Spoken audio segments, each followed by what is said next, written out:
I'm Sophie from the Experience Cafe. I walked into Ruth Mary Bond's cafe up the road here, which she called City Soul, and I was just like, wow, okay, this is what I'm interested in. This is so cool.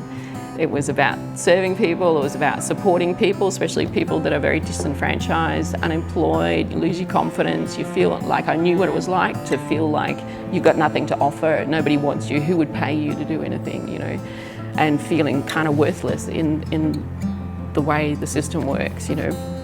And so here was this opportunity to not only have a hospitality situation, which I love. I have 5 children, so that's been my life, has been making food and wanting people to be happy and healthy and create atmospheres where people feel loved and at home. So it just sort of felt like it was all just a bit too good to be true.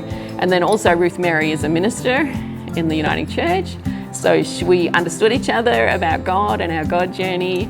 And for the first time in my journey with churches, she got me. She trusted me.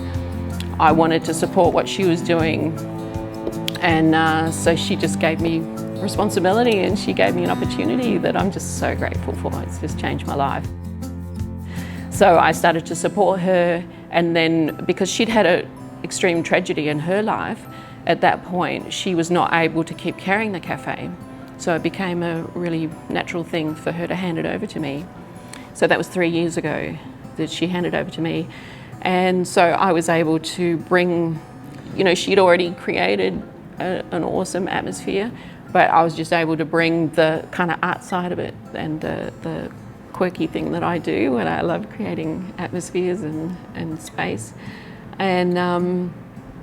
And so yeah, I've just thrown myself at it ever since. I just love it. But obviously being in the community centre is just awesome because you've got this community that's already here, but then what we're doing is creating a context where they can consolidate their connections, and so it's not just the ones that know each other, but other people are getting to know each other, and it becomes a real, you know, nexus of connection. But I just find the people so genuine, the people that I'm getting to know. They're not always the most polished people around, but I just found in my experience in life, the times that I've been in areas where people are polished is a lot lonelier, not necessarily a good time, but yeah, just getting to know lots of really beautiful people and just getting a real feeling of family around here and people looking out for each other, and yeah, it's very cool. I reckon the main thing that I see is giving people back confidence.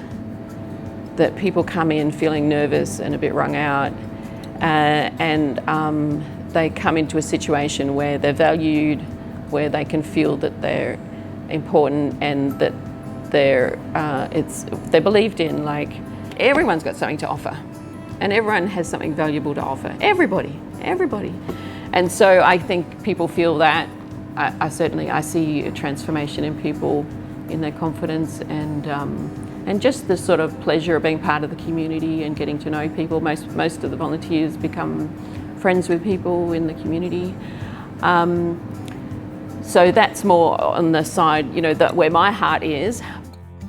Ruth Mary had a sign up when I first came into the cafe, and it said, "We are loving, we are respectful, we are eclectic," and it said, no perfect people allowed.